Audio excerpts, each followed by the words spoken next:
ഇന്ന് UDFും LDFും പുറത്തിറക്കിയ തെരഞ്ഞെടുപ്പ് പ്രകടന പത്രികകളെക്കുറിച്ചാണ്.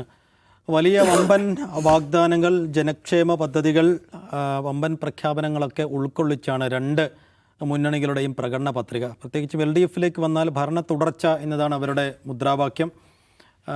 ഈ പദ്ധതികളുടെയും ജനക്ഷേമ പദ്ധതികളുടെ തുടർച്ച. അപ്പോൾ തിരുവനന്തപുരത്തും കോഴിക്കോട്ടും മെട്രോ അടക്കമുള്ള വാഗ്ദാനങ്ങളുണ്ട്.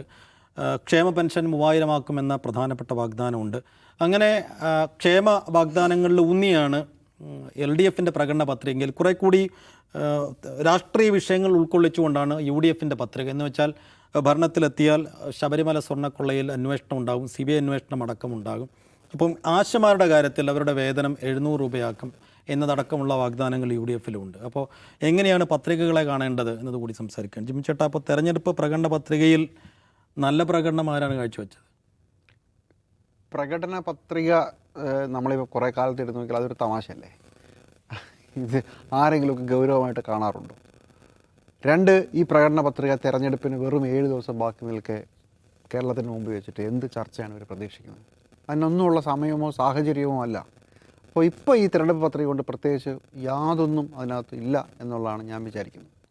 ഇപ്പോൾ കഴിഞ്ഞ സർക്കാരിൻ്റെ കാലത്തെ പ്രകടന പത്രിക വെച്ചുള്ള ഡിബേറ്റുകൾ, കഴിഞ്ഞ സർക്കാർ ഓരോ കാലത്തും ഇത് എന്താണ് ഈ പ്രോഗ്രസ് റിപ്പോർട്ട് അതിനെക്കുറിച്ചുള്ള ഡിബേറ്റ്. ഇപ്പം ക്ഷേമ പെൻഷൻ 2000 രൂപയാക്കിയില്ലേ എന്ന് വെച്ചിട്ട് വലിയ ചർച്ചയായിരുന്നു. ക്ഷേമ പെൻഷൻ 2000 രൂപയാക്കുന്നത് 4 വർഷം കഴിഞ്ഞ് തദ്ദേശത്തിന് തൊട്ട് തലേ ദിവസം വയ്ക്കുന്നു. അവരുടെ വാഗ്ദാനത്തിൽ 2500 ആയിരുന്നു അല്ലേ? അപ്പോൾ അപ്പോൾ പറഞ്ഞു അത് കേന്ദ്രം നമുക്ക് പൈസ തരാത്തതുകൊണ്ടാണെന്ന്. അതൊരു ഡിബേറ്റ് ചർച്ച പോലും ആയില്ല സത്യത്തിൽ. ചോദിച്ചാൽ പറയും ഇതാണെന്ന് പറയും, കേന്ദ്രത്തിൻ്റെ നയങ്ങൾ നമുക്ക് അനുകൂലമല്ല. പണ്ട് കേരളത്തിലെ പ്രകടന പത്രികയിൽ ഏറ്റവും വിവാദമായത് ഇടതുപക്ഷത്തിൻ്റെ 10 ലക്ഷം പേർക്ക് തൊഴിൽ എന്ന് പറഞ്ഞിട്ടൊരു വലിയ ദേശാഭിമാനി പത്രത്തിൻ്റെ ഫ്രണ്ട് പേജൊക്കെ വെച്ച് AK ആൻ്റണി ക്യാമ്പയിൻ നടത്തി ഓർക്കുന്നുണ്ട്. അപ്പോൾ അതിന് ന്യായം പറഞ്ഞു, ഈ 10 ലക്ഷം പേർക്ക് തൊഴിൽ നമ്മൾ കേന്ദ്ര സർക്കാരിൻ്റെ പദ്ധതികൾ വരുന്ന പണം കൂടെ ചേർത്ത് അങ്ങനെ എന്തൊക്കെ ഭയങ്കര കോംപ്ലിക്കേറ്റഡ് ആയിട്ടുള്ള എന്തോ ഒരു സ്റ്റോറി പറഞ്ഞാണ് അതിനകത്ത് ഒഴിവായത്. അതുകൊണ്ട് തെരഞ്ഞെടുപ്പ് വരെ ഈ തെരഞ്ഞെടുപ്പ് പത്രികയ്ക്ക് സാധാരണ വലിയ വിലയുള്ളൂ. ഇനിയിപ്പോൾ അത് കഴിഞ്ഞ് നിങ്ങൾ പ്രോഗ്രസ് റിപ്പോർട്ട് ഇറക്കിയാലും ഇറക്കിയില്ലെങ്കിലും നിങ്ങൾക്ക് നടത്തിയതിനും ഒരു ന്യായം കാണും, നടത്താതിരുന്നതിനും ഓരോ ന്യായം കാണും. അതുകൊണ്ട് ഞാൻ അതിനൊരു വലിയ വിലയൊന്നും കൽപ്പിക്കുന്നില്ല. പിന്നെ ഇതിനകത്ത് ജനത്തെ പെട്ടെന്ന് ശ്രദ്ധിക്കാവുന്ന നമ്പറുകൾ ആരൊക്കെ ഇട്ടു എന്നൊക്കെ നോക്കിയാൽ അത് UDF ആണ് ഇട്ടിരിക്കുന്നത്. ഉദാഹരണത്തിന് മിനിസ്ട്രി ഓഫ് പീസ്, ടോളറൻസ്, പിന്നെ സഹിഷ്ണുത. അതെ, ഇങ്ങനൊരു വകുപ്പ് ഞങ്ങൾ കൊണ്ടുവരും. ഇതെന്ത് പരിപാടിയാണ്? പിന്നെ പറഞ്ഞു ഈ ആഗോള തൊഴിൽ മേഖലയിലെ നീക്കങ്ങൾ എന്നിട്ട് ഒരു എന്താ ജോബ് വാച്ച് ടവർ എന്ന് പറഞ്ഞിട്ടൊരു സംവിധാനം.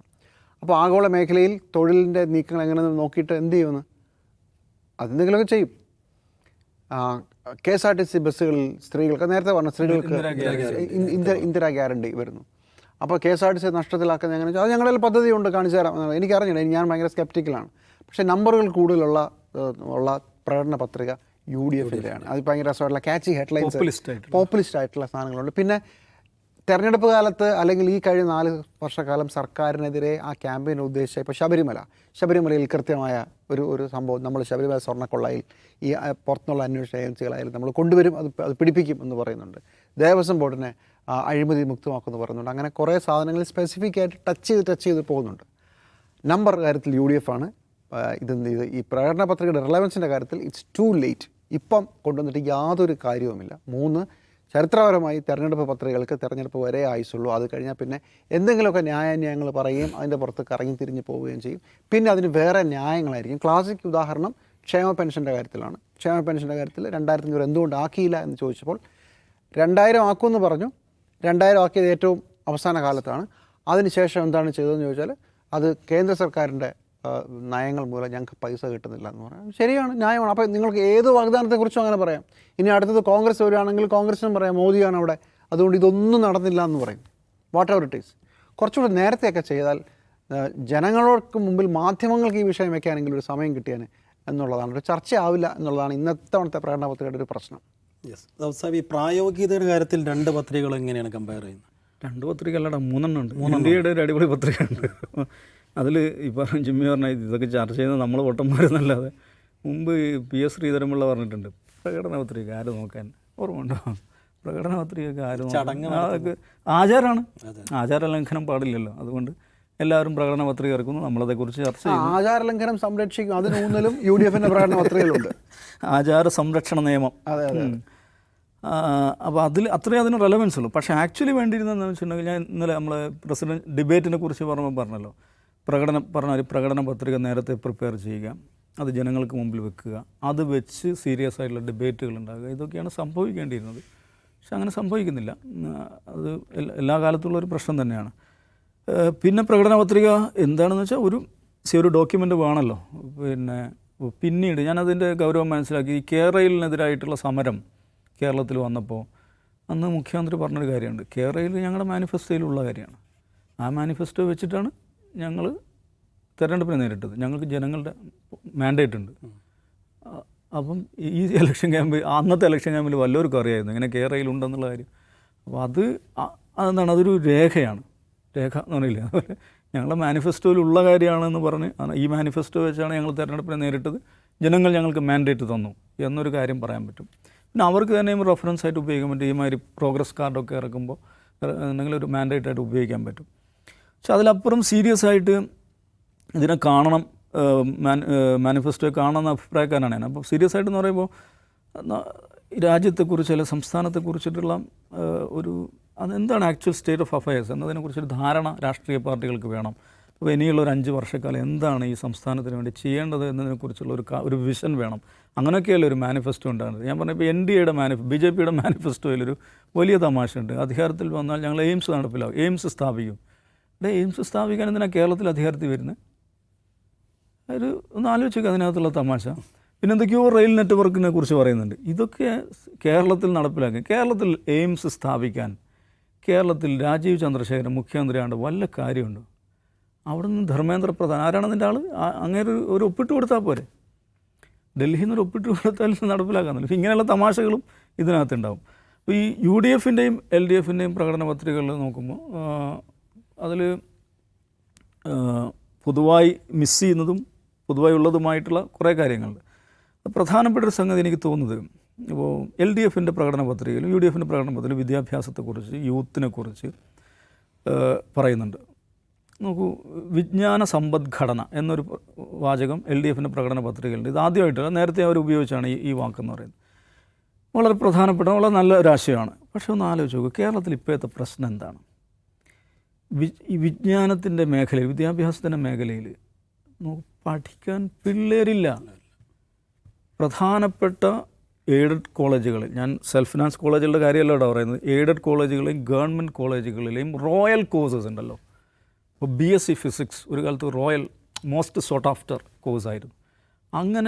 അങ്ങനത്തെ പ്രധാനപ്പെട്ട റോയൽ കോഴ്സുകൾക്ക് പോലും ആ നമ്പർ ഫില്ലാവുന്നില്ല. ഏത് കേരളത്തിലെ പ്രസിദ്ധമായ NAC അക്രഡിറ്റേഷനുള്ള കോളേജുകളിൽ പോലും.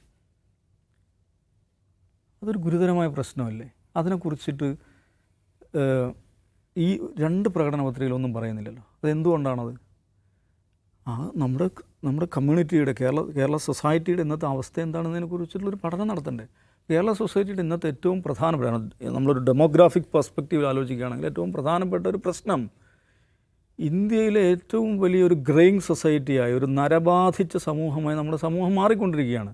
നമ്മുടെ സമൂഹത്തിലെ യൂത്ത് പ്രൊപ്പോർഷൻ കുറഞ്ഞുകൊണ്ടിരിക്കുകയാണ്. വൃദ്ധരുടെ അനുപാതം കൂടിക്കൊണ്ടിരിക്കുകയാണ്. അങ്കണവാടികളെക്കാൾ വൃദ്ധസദനങ്ങൾ ആവശ്യമായി വരുന്നൊരു സൊസൈറ്റിയായി നമ്മുടെ സൊസൈറ്റി മാറിക്കൊണ്ടിരിക്കുകയാണ്. ഇങ്ങനത്തെ ഒരു സൊസൈറ്റിയിൽ എന്ന് പറഞ്ഞാൽ യുവാക്കളുടെ അനുപാതം കുറയുന്നു എന്ന് പറഞ്ഞാൽ അതിൻ്റെ അർത്ഥം എന്താണ്? പ്രൊഡക്റ്റീവ് ഫോഴ്സ് കുറയുന്നു എന്നുള്ളതാണ്, പ്രൊഡക്ടിവിറ്റി കുറയുന്നു എന്നുള്ളതാണ്. ഇത് ഗുരുതരമായൊരു പ്രശ്നമല്ലേ? ഇത് കേരളം അഭിമുഖീകരിക്കുന്ന വളരെ പ്രധാനപ്പെട്ട ഒരു പ്രശ്നമാണ്. കേരളം മാത്രം, സൗത്ത് ഇന്ത്യ പൊതുവെ അഭിമുഖീകരിക്കുന്നതാണ്. അതിലേറ്റവും കൂടുതൽ കേരളമാണ്. നമുക്ക് 2 ആഴ്ച മുമ്പ് ചന്ദ്രബാബു നായിഡു ഒരു പ്രഖ്യാപനം നടത്തി, ഒരു പോളിസി എടുത്തു. എന്താണെന്ന് ഓർമ്മയുണ്ടോ? കൂടുതൽ പ്രസവിക്കുന്ന സ്ത്രീകൾക്ക് ഇൻസെൻറ്റീവ്സ് പ്രഖ്യാപിക്കുകയാണ്. നമുക്ക് ദേശീയ തലത്തിൽ നമുക്ക് ജനസംഖ്യയുമായി ബന്ധപ്പെട്ടൊരു നയം ഉണ്ടായിരിക്കുകയാണ്. ആ നയം ഇതുവരെ മാറ്റിയിട്ടില്ല കേട്ടോ. ഇൻ പ്രിൻസിപ്പിൾ ആ നയം 70s അതേ നയം തന്നെയാണ് നിൽക്കുന്നത്.